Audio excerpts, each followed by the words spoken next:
नमस्कार, SDV news देख रहे हैं आप। मैं हूं आपके साथ अर्जुन खजूरिया। तो दिल्ली हाई कोर्ट की नगर निगम यानी कि दिल्ली नगर निगम को फटकार और कहा कि वेतन पेंशन के मुद्दे को सुलझाएं, नहीं तो एमसीडी को भंग कर देंगे। जी हां, इस वक्त की बड़ी खबर आपको बता दें। और यह भी कहा गया कि आपके कर्मचारी हैं, आतंकवादी ग्रुप के कब्जे वाले लोग नहीं हैं। दिल्ली हाई कोर्ट ने एमसीडी को ये कड़ी फटकार लगाई है। आइए आपको विस्तार पूर्वक पूरी खबर बताते हैं कि आखिरकार ये पूरा मामला है क्या।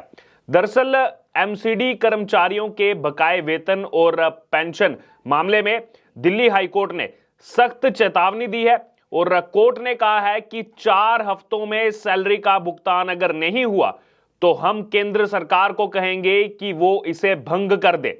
दिल्ली उच्च न्यायालय ने एमसीडी को डिसॉल्व करने की कड़ी चेतावनी दी है, यानी कि भंग करने की चेतावनी दी है। और हाई कोर्ट ने सेवारत कर्मचारियों के वेतन और पूर्व कर्मचारियों की पेंशन और बकाए का भुगतान करने में विफल रहने पर दिल्ली नगर निगम यानी कि एमसीडी को यह फटकार लगाई है। एमसीडी में इस समय आम आदमी पार्टी सत्ता में है और कोर्ट ने कहा है कि कर्मचारियों का वेतन पेंशन उन्हें मिलना चाहिए। अगर दिल्ली नगर निगम इसमें विफल रहती है तो फिर डिसॉल्व करने पर हम विचार कर सकते हैं। तो एक कड़ी चेतावनी दी गई है।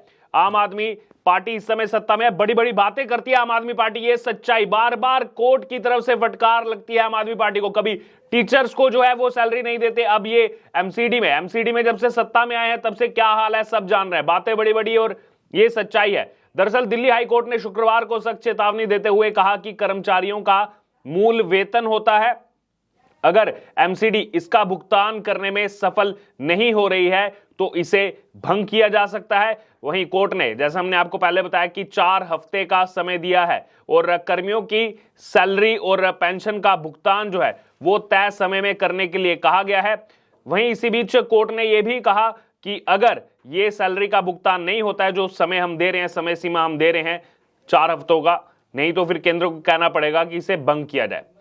दरअसल वेतन और पेंशन का भुगतान ना करने से संबंधित याचिकाओं पर सुनवाई करते हुए कार्यवाहक मुख्य न्यायाधीश मनमोहन की पीठ ने यह सवाल उठाया कि क्या कोई इकाई जो अपने कर्मचारियों और पेंशन भोगियों को भुगतान करने में असमर्थ है, क्या वह कोई विकास कार्य कर सकती है। यह सवाल उठाया।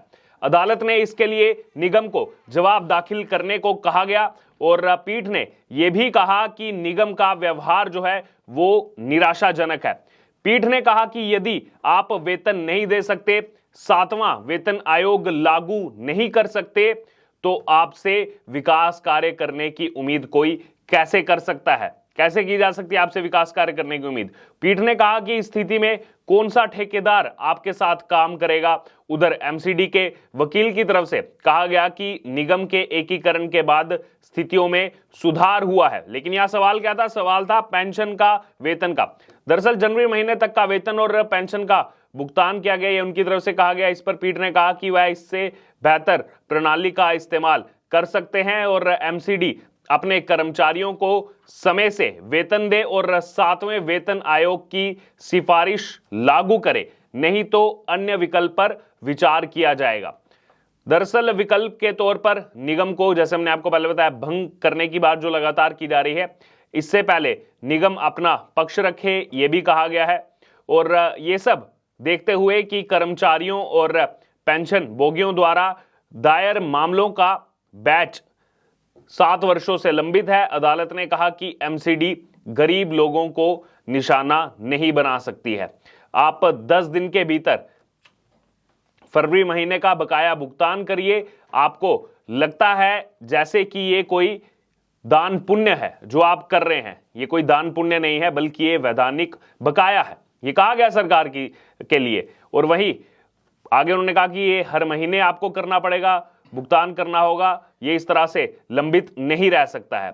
वहीं इसी बीच अदालत ने यह भी कहा कि अपने आप को वित्तीय रूप से आप योग्य बनाएं। यदि आप ऐसा नहीं कर सकते तो आपको रहने का औचित्य नहीं है और इससे कुछ बेहतर प्रणाली जो है वो सामने आनी चाहिए। कानून ने केंद्र को एमसीडी को भंग करने का अधिकार दिया है, इसके बारे में आपको बता दें।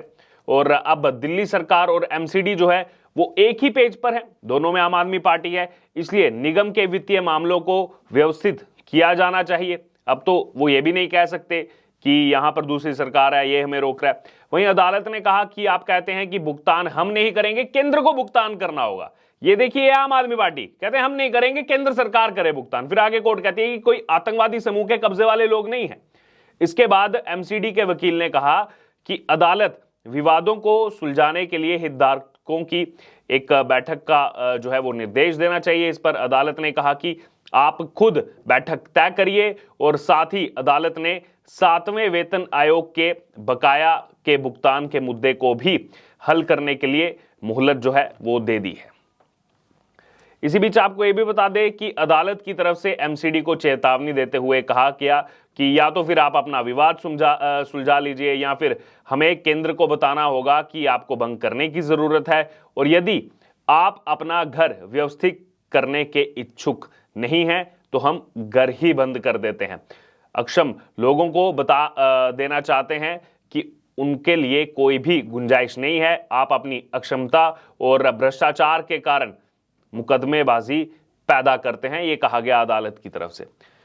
वहीं सुनवाई के दौरान जब केंद्र सरकार, दिल्ली सरकार और नगर निगम एक दूसरे पर आरोप प्रत्यारोप करना शुरू किए तो कोर्ट ने कहा कि नगर निगम कहती है कि वह बकाये का भुगतान जो है वो नहीं कर सकती, वो नहीं करेगी बकाये का भुगतान, केंद्र सरकार करेगी। अरे क्यों करेगी केंद्र सरकार? अजीब विडंबना है ये आम आदमी पार्टी की। फिर आगे कहा गया कि ये जो कोर्ट की तरफ से कहा गया, ये जो कर्मचारी हैं ये तो नगर निगम के हैं, ये कोई आतंकवादियों के फिरौती के लिए कोई बंधक थोड़े ना बना रखा है आपने इनको, ये तो आपकी संवैधानिक जिम्मेदारी है नगर निगम की। इसके लिए आप कहते हैं कि केंद्र सरकार भुगतान करे। वहीं केंद्र सरकार के वकील को यह भी कहा गया कि नगर निगम की धारा 490 के तहत कारण बताओ नोटिस जो है वो जारी करने को कहा गया। दरअसल धारा 490 के तहत दिल्ली नगर निगम को भंग करने का प्रावधान है।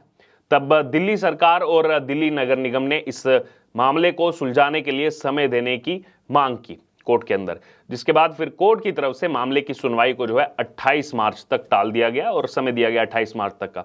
इससे पहले का भी आपको बता दें, जब 9 फरवरी को कोर्ट ने दिल्ली नगर निगम से नाराजगी जताई थी और उस समय नाराजगी जताते हुए कहा था कि अगर वेतन का भुगतान नहीं किया जाएगा तो हम एमसीडी को बंद करने का आदेश दे सकते हैं। तो ये पहले भी कहा गया, पहली बार नहीं कहा गया, इससे पिछली सुनवाई में भी यही कहा गया था। और कोर्ट ने उस समय भी साफ किया था कि वह दिल्ली नगर निगम के संसाधनों की बढ़ोतरी का इंतजार नहीं करेगा। कर्मचारियों को 7वें वेतन आयोग के मुताबिक वेतन देना दिल्ली नगर निगम की वैधानिक जवाबदेही है। ये 9 फरवरी का मैं आपको बता रहा हूं। और अगर दिल्ली नगर निगम इस स्थिति में नहीं है कि वह वेतन का भुगतान नहीं कर सके तो उसे इसके नतीजे भुगतने होंगे। ये पहले से ही कह दिया गया था, पहले से ही जो है वार्निंग दे दी गई थी। बहरहाल अब आपका क्या कहना है इस पूरे मामले पर, जो दिल्ली हाईकोर्ट की तरफ से फटकार लगी है एमसीडी को, तमाम बहानेबाजी एमसीडी ने की और क्या कह दिया कि केंद्र सरकार भुगतान करे। सत्ता में आप, मेयर आपका, सब कुछ आपके पास, लेकिन वेतन कौन दे? केंद्र सरकार दे। जब आपको नहीं करना है कुछ तो आप क्यों है वहां सत्ता में? ये सवाल लगातार उठता है। और अब ये फटकार लगे कि अगर आपको कुछ करना नहीं है तो इसको भंग ही कर देते हैं। बहरहाल अब आपका क्या कहना है इस पूरी खबर पर, पूरे मामले पर आप जरूर हमारे कमेंट बॉक्स में शेयर करें। इससे जुड़े तमाम अपडेट के लिए बने रहें एसडीवी न्यूज के साथ। धन्यवाद।